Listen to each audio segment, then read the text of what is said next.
In the dead of a Ukrainian night, darkness offers little comfort. A Russian command post miles behind the front lines hums with activity. Officers believe they are safe. They are deep in their own territory. Suddenly the sky is torn apart, not by a squadron of jets but by something unseen. 6 streaks of light, impossibly fast, rain down with devastating precision. The explosions are catastrophic. Ammunition depots, fuel trucks, and the command center itself are vaporized in a series of secondary blasts. The entire complex is erased from the map in less than a minute. The weapon responsible is already gone, miles away, leaving behind only chaos and a stunned enemy. This is the calling card of HIMARS. The arrival of the M142 High Mobility Artillery Rocket System, or HIMARS, marked a turning point. It was more than just another piece of military hardware. It represented a fundamental shift in the calculus of war. For months, the conflict had been a brutal, grinding affair. It was a war of attrition dominated by massive, indiscriminate artillery barrages. Vast areas were shelled into wastelands. But HIMARS introduced a new concept to the battlefield at scale: surgical lethality. It could reach out and touch high-value targets with an accuracy that seemed almost magical. It was a sniper rifle in a world of shotguns, and it changed the psychology of the fight overnight. This new weapon did not just destroy targets, it dismantled an entire strategy. The Russian military had relied on a doctrine of overwhelming firepower and logistical depth. They built huge supply dumps just behind the front lines. These hubs fed the war machine, supplying the shells, fuel, and equipment needed for their slow, methodical advance. HIMARS made this approach untenable. Suddenly, nowhere within a 50-mile radius of the front was safe. Every bridge, every railway junction, every ammunition warehouse became a potential target. The system forced a complete rethink of logistics, pushing supply lines further back and making them far less efficient. The impact was felt not just in the physical destruction but in the minds of the soldiers. The term HIMARS o'clock entered the soldiers' lexicon. It was a grim acknowledgement of the system's nightly work. The constant threat of a sudden, precise, and unstoppable attack created a pervasive sense of dread. It eroded morale. It sowed paranoia. Commanders no longer felt secure in their headquarters. Supply troops knew their depots could be hit at any moment. This psychological pressure was as powerful as any physical explosion. The HIMARS was not just a weapon, it had become a specter haunting the battlefield, a symbol of a new and terrifyingly efficient form of modern warfare. So, what exactly is this game-changing weapon, the M142? HIMARS is, at its core, a truck, but it is a truck that carries a formidable punch. Manufactured by Lockheed Martin, the system is designed for high mobility.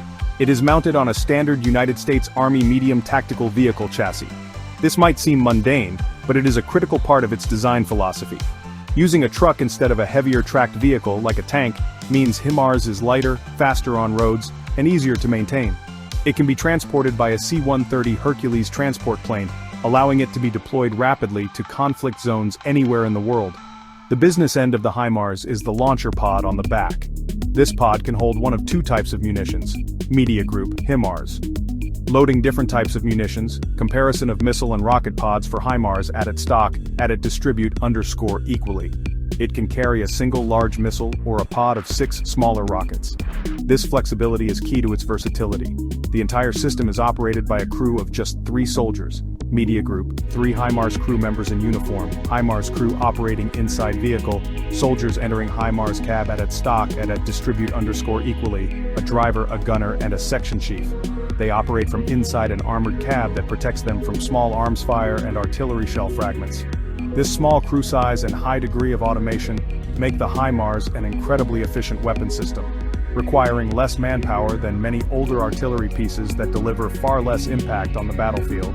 The real magic of HIMARS lies in its advanced technology. It is not just a dumb rocket launcher, it is a highly sophisticated, integrated weapon system. Each vehicle is equipped with a state-of-the-art fire control system. This system includes an inertial navigation unit, and most importantly, a global positioning system receiver. This allows the crew to know their exact location on the planet at all times.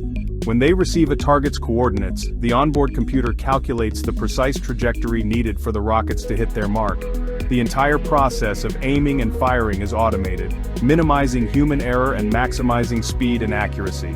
This combination of mobility, firepower, and precision is what makes HIMARS so revolutionary. It is not the most powerful rocket system in the world in terms of raw explosive payload, it is not the longest ranged, but it is arguably the most effective because it balances all these attributes perfectly. It is mobile enough to survive in a modern, contested battle space. It is precise enough to destroy critical targets with minimal collateral damage. And it is simple enough to be operated by a small crew and deployed quickly. It represents a paradigm shift from brute force to smart force, a change that is reshaping the modern battlefield. The operational doctrine of HIMARS can be summed up in a simple phrase: shoot and scoot. This tactic is fundamental to its survival and effectiveness in a high-intensity conflict. The process begins long before the launcher ever moves. Intelligence units, drones, special forces, or even civilian spotters identify a high-value enemy target. This could be a command center, a logistics hub, or a concentration of enemy forces. The precise GPS coordinates of this target are then relayed securely to a HIMARS command post. This is the eyes of the operation, seeing the battlefield from afar and deciding what needs to be hit. Once the command post validates the target, the order is sent to a specific HIMARS crew. The crew, already on the move or waiting in a concealed position, receives the mission data. The onboard computer takes over. The crew simply confirms the target, and the system does the rest.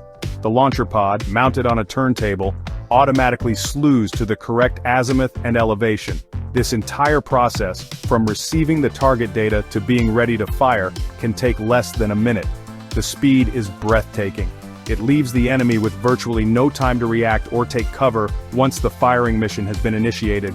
With the launcher aimed, the crew initiates the firing sequence from the safety of their armored cab. The rockets launch with a deafening roar and a brilliant flash of light. They leave thick smoke trails as they arc high into the atmosphere, traveling at several times the speed of sound. A full salvo of 6 rockets can be fired in under 30 seconds. As soon as the last rocket is away, the scoot phase begins. The driver immediately starts the engine and drives away at high speed. The goal is to be miles away from the firing position before the first rocket even impacts its target. This is crucial for survival. This shoot and scoot tactic is a direct response to the threat of counter-battery fire. Modern armies use sophisticated radar systems to track the trajectory of incoming shells and rockets back to their point of origin. Once they have a location, they can quickly fire back with their own artillery. By moving immediately after firing, the HIMARS crew ensures that by the time any retaliatory strike arrives, they are long gone. The enemy's shells will land on an empty patch of ground. This deadly dance of firing and moving allows HIMARS to operate with a high degree of impunity, striking deep and then vanishing back into the landscape before the enemy can hit back. The HIMARS system's effectiveness is not just about the launcher, it is about the sophisticated ammunition it fires. The primary munition is the M31 Guided Multiple Launch Rocket System, or GMLRS rocket. This is the weapon that has become synonymous with HIMARS's surgical precision. Each 227mm rocket is a marvel of engineering. It contains a GPS guidance package in its nose, constantly communicating with satellites to steer itself toward its target. Small fins on the nose cone make tiny adjustments during flight, ensuring the rocket strikes within a few meters of its intended aim point, even at its maximum range of over 50 miles, or about 80 kilometers. The M31 GMLRS rocket carries a 200-pound or 90-kilogram unitary high-explosive warhead. This is a single, powerful explosive charge designed to penetrate and destroy hardened targets. It is incredibly effective against buildings, command bunkers, bridges, and ammunition depots. Because of its extreme accuracy, a single GMLRS rocket can often achieve what would have previously required a whole battery of unguided artillery firing dozens or even hundreds of shells. This precision not only guarantees the destruction of the target, but also dramatically reduces the risk of collateral damage to nearby civilian structures, a crucial factor in modern conflicts. For targets that are further away, HIMARS can be armed with a much larger and more powerful weapon, the Army Tactical Missile System, or ATACMS. Instead of a pod of 6 rockets, the launcher carries a single ATACMS missile. This is a much larger 610mm ballistic missile. Depending on the variant, ATACMS can strike targets up to 190 miles, or about 300 kilometers away. This gives commanders the ability to reach deep into an enemy's rear areas, striking airfields, major logistical nodes, and strategic command centers that were previously thought to be safe from artillery attack. The deployment of ATACMS fundamentally changes the battlefield geometry. Like the GMLRS, ATACMS is a GPS-guided weapon, ensuring high precision even at its extreme range. Some versions carry a large unitary warhead similar to the GMLRs but much bigger, while older variants were designed to disperse hundreds of smaller bomblets over a wide area. The ability to switch between the six-pack of GMLRS rockets and a single ATACMS missile gives the HIMARS incredible flexibility. A commander can use the same launcher to engage a frontline enemy position in one moment, and a strategic airbase hundreds of miles away the next. This dual capability makes HIMARS a uniquely versatile tool for shaping the battlefield. The 2022 invasion of Ukraine, honestly, gave the world the most dramatic demonstration of HIMARS's capabilities yet. In the early summer of that year, Ukrainian forces were really on the back foot. They were outgunned by massive Russian artillery, which was just methodically chewing up territory in the Donbas region. But then, the arrival of the first HIMARS systems in June 2022 changed the dynamic of the war almost overnight. Suddenly, the Ukrainians had a weapon that could reach out and precisely strike the very heart of the Russian war machine, its logistics and command and control network. The effect was immediate and, honestly profound. Night after night, videos started popping up on social media showing massive secondary explosions lighting up the night sky deep behind Russian lines. These were HIMARS strikes hitting their mark. Ammunition depots, which the Russians had confidently placed just behind the front, went up in spectacular fireballs that burned for hours. Fuel dumps were incinerated, command posts were obliterated. Key bridges, like the Antonivsky Bridge in Kherson, were methodically targeted and rendered impassable, cutting off supplies to thousands of Russian troops. The strikes were relentless, systematic, and devastatingly effective. The impact on Russian operations was, crippling. The constant destruction of ammunition depots led to a phenomenon known as shell hunger at the front. Russian artillery batteries, which had previously fired thousands of rounds a day, suddenly found their supplies choked off. Their rate of fire dropped dramatically, which relieved the immense pressure on Ukrainian defenders. The Russian military was forced to move its supply dumps much further back from the front lines, beyond the 50-mile range of the GMLRS rockets. This made their logistics chains longer, more complex, and way more vulnerable to disruption, slowing their entire war effort to a crawl. This campaign of precision strikes actually enabled major Ukrainian counteroffensives. In the late summer and autumn of 2022, Ukrainian forces launched surprise attacks in both the Kharkiv and Kherson regions. The success of these offensives was really built on the groundwork laid by HIMARS. By degrading Russian command, control, and logistics, HIMARS had blinded and starved the Russian forces in these areas. They were disorganized, short on supplies, and unable to coordinate an effective defense. This allowed Ukrainian troops to advance rapidly and liberate huge swaths of territory, proving that HIMARS was not just a defensive tool, but a key enabler of decisive offensive action. To truly appreciate the HIMARS revolution, one must compare it to traditional tube-based artillery.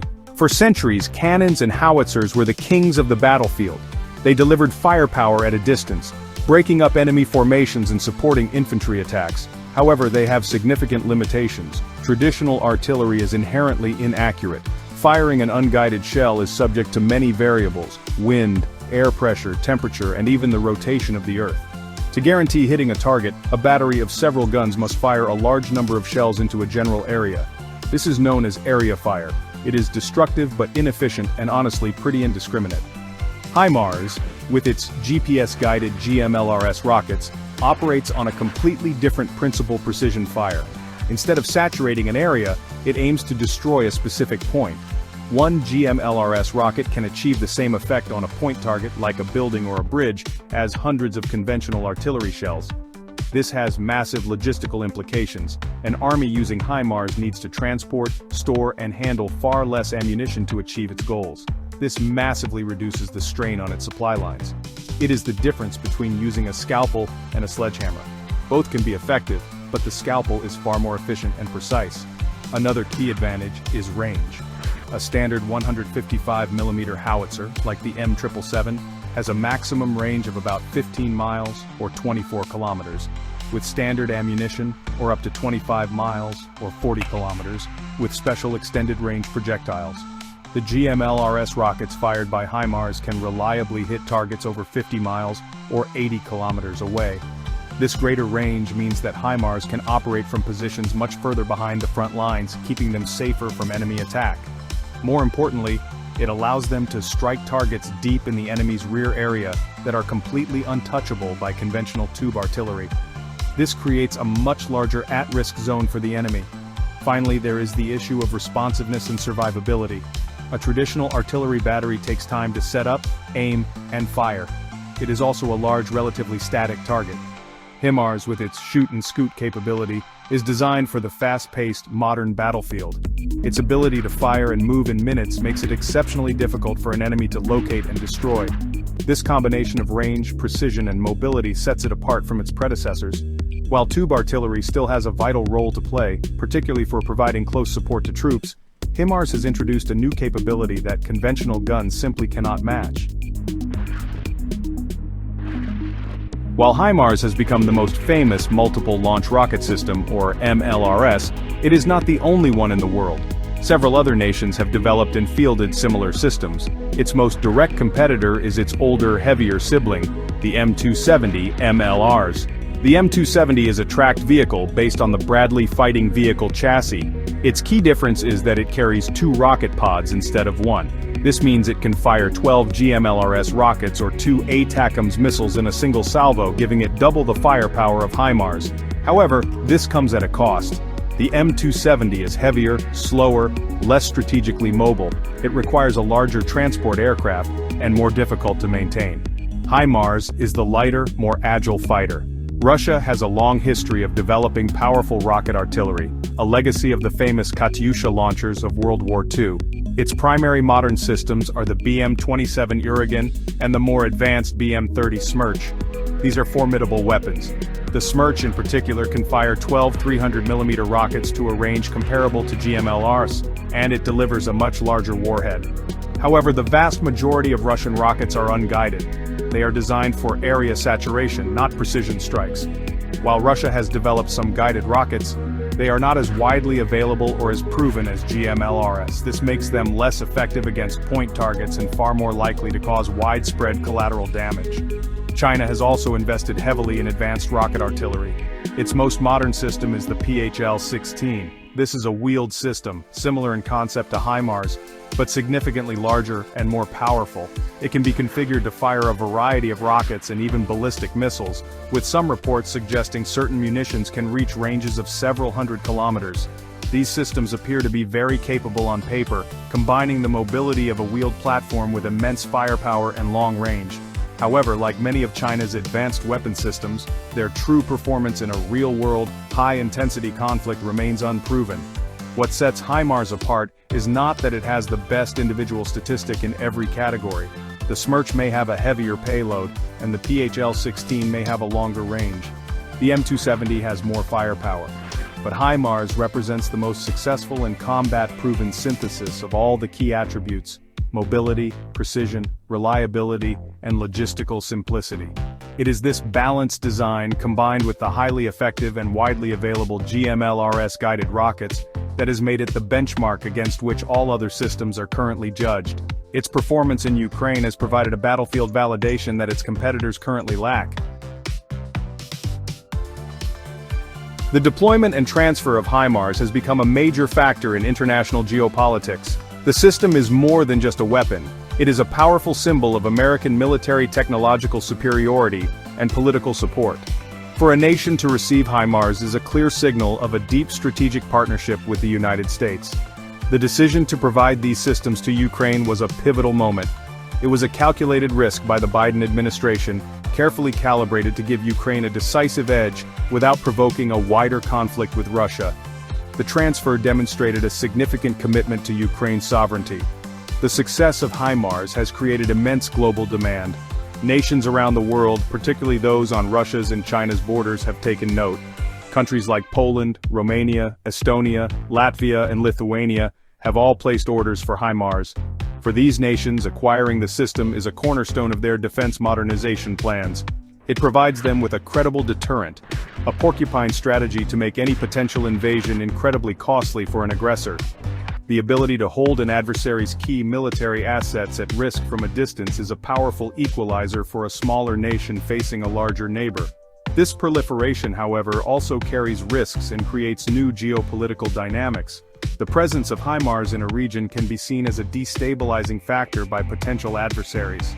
Russia and China view the deployment of these systems near their borders as a direct threat. It fuels an arms race, as these powers seek to develop their own competing systems or, more importantly, countermeasures to defeat HIMARS. This includes improving their air defenses to intercept incoming rockets, enhancing their intelligence and surveillance to find the launchers, and developing their own long-range precision strike capabilities to hold American and Allied bases at risk. Ultimately, HIMARS has become a key piece on the global chessboard. Its transfer can be used as a diplomatic tool, rewarding allies and punishing adversaries.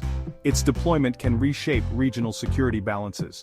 The United States now holds a powerful lever.